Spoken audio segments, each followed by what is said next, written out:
Hello friends, कैसे हैं आप लोग। मैं अच्छी और होप्स हो कि आप लोग भी अच्छे होंगे। आज का ज्ञान या आज का टॉपिक या आज का एक मोटिवेशन वीडियो है कि मुझे मेरी बचपन की फ्रेंड थी, वो मुझे परसों मिली। तो जब मैंने उसको देखा तो सभी के मन में कंपैरिजन आता है। आई थॉट कि यार कितनी पतली है, कितनी स्मार्ट है और कितनी मतलब कितने अच्छे प्रोफेशन में है और कितनी सक्सेसफुल है। फिर जब हम मिले, हमने बातें की। फिर चूँकि वो गुड़गांव से है तो उसे जाना भी था।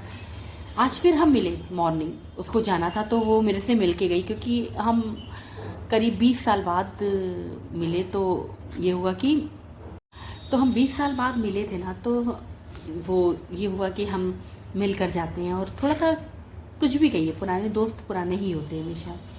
जब हमने ना बातें शेयर की, हम मिले, हमने एक दूसरे को थोड़ा सा जाना करीब से, तो मुझे पता चला कि यार फर्स्ट जब मैं पहली बार में मैंने इसको कितना जज कर लिया, इसकी लाइफ को कितना जज कर लिया और अपना कंपैरिजन इससे कर लिया कि ये बहुत खुश है और मैं उतनी खुश नहीं हूँ, लाइक दिस। तो उस टाइम पे ना मेरे दिमाग में एक स्टोरी आई, तो मुझे लगा कि मैं चूँकि ज्ञान का ये जो एक सीरीज़ चला रही हूँ तो उसके लिए भी यूज़फुल है और आप लोगों के लिए होप सो यूज़फुल होगी। तो स्टोरी ऐसी है कि एक बार एक संत थे ना, वो एक जंगल से गुजर रहे थे और जंगल में बहुत धूप होने के कारण, बहुत गर्मी होने के कारण वो एक बरगद के पेड़ के नीचे जाकर बैठ गए छाया के लिए। जब वो वहाँ बैठकर थोड़ा सा विश्राम अवस्था में हुए, थोड़ा सा रिलैक्स मोड पे आए, तो उनको ऐसा प्रतीत हुआ कि उनके ऊपर मतलब कुछ बूंदे सी गिर रही हैं। तो उन्हें लगा कि बारिश हो रही है। तो जैसे जब उन्होंने ऊपर मुंह उठाकर देखा तो उन्होंने देखा एक कौवा बैठकर रो रहा है। तो उन्होंने उस कौवे से कहा कि क्या हुआ, तुम क्यों रो रहे हो। तो कौवा उतर कर आया और जब उन्होंने कौवे से पूछा तो कौवे ने कहा कि मैं बहुत परेशान हूँ और अपनी ज़िंदगी में बहुत ऊब चुका हूँ, अब मैं जीना नहीं चाहता हूँ। तो संत ने पूछा क्यों, तुम जीना क्यों नहीं चाहते हो भाई, इतनी अच्छी ज़िंदगी है, तुम आकाश में उड़ रहे हो, धरती से लेकर आसमान तक तुम कहीं भी जा सकते हो, किसी से भी मिल सकते हो, कुछ भी कैसे भी अपनी ज़िंदगी को कहीं पर भी ले जा सकते हो, तो फिर क्यों नहीं, भगवान ने तो तुम्हें दो पंख दिए हैं। तो कहते हैं मैं काला हूँ, बदसूरत हूँ, तो लोग मुझे अशुभ मानते हैं, कोई मुझे अपने पास बिठाना नहीं चाहता है, मेरी आवाज़ इतनी कर्कश है कि जैसे ही मैं बोलता हूँ तो लोग मुझे अपने घर से उड़ा देते हैं, तो मेरा कोई महत्व नहीं है किसी के जीवन में और मुझे कोई प्यार नहीं करता है। और मुझे लगता है कि मेरे जीवन में मेरा कोई भी मेरे जीवन में ऐसा कुछ भी नहीं है जिसके वजह से मैं लोग मुझे अप्रिशिएट करें या लोग मुझे पसंद करें। तो संत ने उसका दुख देख करके और उसको ज्ञान देने के लिए कहा कि ठीक है, मेरे पास जितनी भी शक्ति है, मेरे पास जो भी ज्ञान है, मैं उन सबको मिला जुला कर तुम मुझसे मांगो, तुम क्या चाहते हो और तुम क्या बनना चाहते हो और मैं तुम्हें वो बना दूंगा। तो उस कौवे ने कहा कि मैं हंस बनना चाहता हूँ, वो सफ़ेद सा हंस जिसे सब पसंद करते हैं, सब अपने घर में रखना चाहते हैं और नहीं मिलता है तो उसकी तस्वीरें अपने घर में लगाते हैं। तो संत ने कहा ठीक है, मैं बना दूंगा तुम्हें, लेकिन तुम एक काम करो, तुम जाकर के पहले हंस से पूछ के आओ कि वो अपने जीवन में खुश है और अगर वो खुश होगा तो मैं तुम्हें हंस बना दूंगा। तो कौवा बहुत खुश और खुशी की वजह से वो आधे घंटे में पहुंचना होना चाहिए, तो वो 10 मिनट में पहुंच गया हंस के पास में। और हंस से जाके उसने पूछा कि मैं तुम्हारा जीवन चाहता हूँ, तो क्या मैं ले सकता हूँ और तुम्हारा जीवन कैसा है। तो हंस जो था वो रोने लगा और बताने लगा अपने जीवन के बारे में। तो हंस ने कहा कि तुम मेरा जीवन जीना चाहते हो, मेरे जीवन में है ही क्या, मैं केवल सफ़ेद हूँ और लोग मुझे शांति का प्रतीक मानते हैं और जब कोई मर जाता है तब मेरे रंग को यूज़ किया जाता है और मुझे ऐसा लगता है कि जीवन जो है वो सबसे अच्छा तोते का है, तो तुम तोते के पास जाओ।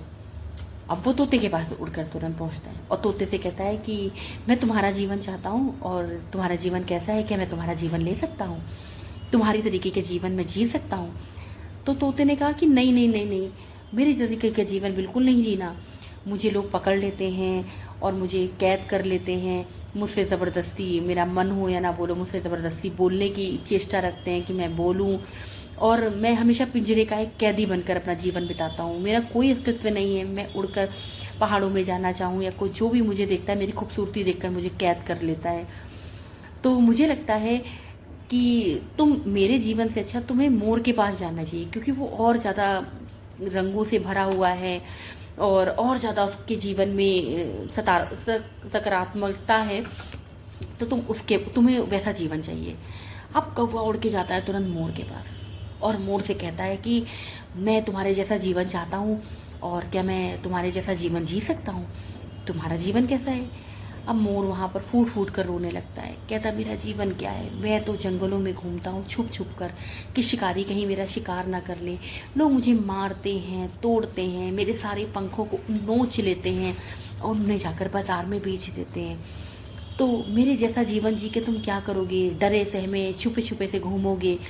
आज तुम आज़ाद हो, तुम कहीं पर जा सकते हो, कहीं पर बैठ सकते हो, लेकिन मेरे जीवन के बाद तुम्हें कुछ भी नहीं मिलेगा। तो कौवा कहता फिर किसका जीवन अच्छा है? मैं किसके तरीके के जीवन अपनी ज़िंदगी में उतारना चाहूँ तो उतारूँ? तो मोर ने कहा सबसे अच्छा जीवन तो तुम्हारा है। तुम कहीं भी उड़ के जा सकते हो, ना तो तुम्हें लोग कैद करते हैं, ना तो लोग तुम्हें लोग तुम्हें पकड़ने की कोशिश करते हैं, ना तो लोग तुम्हारे पंख तोड़कर उसे बेचने की कोशिश करते हैं। तो मुझे लगता है तुमसे ज़्यादा अच्छा जीवन तो किसी का भी नहीं है। अब कौवा जो है वो जीवन की वास्तविकता को समझ जाता है और वो संत के पास आकर के कहता है कि नहीं, मैं जैसा हूँ मुझे वैसा ही रहने दो। तो मॉरल ऑफ द स्टोरी कि जब हम दूसरों के जीवन में जाकर और दूसरों के जीवन को प्रैक्टिकल के रूप में देखते हैं, तो हमें पता चलता है कि हमारा जीवन उनसे कैसे बेहतर है और कैसे बेहतरीन है। इसलिए ओवरऑल दोस्तों, अपने अपने जीवन में सबको खुश रहना चाहिए और स्वस्थ रहना चाहिए, मस्त रहना चाहिए, और लोगों के बारे में चिंता तो बिल्कुल नहीं करनी चाहिए, क्योंकि अगर हम ये सोचेंगे कि लोग हमारे बारे में क्या सोचते हैं, तो फिर वो क्या सोचेंगे? तो फिर उनका काम मत छीनिए और अपने जीवन को खुशहाल तरीके से जीजिए। Bye bye, see you, please like and subscribe.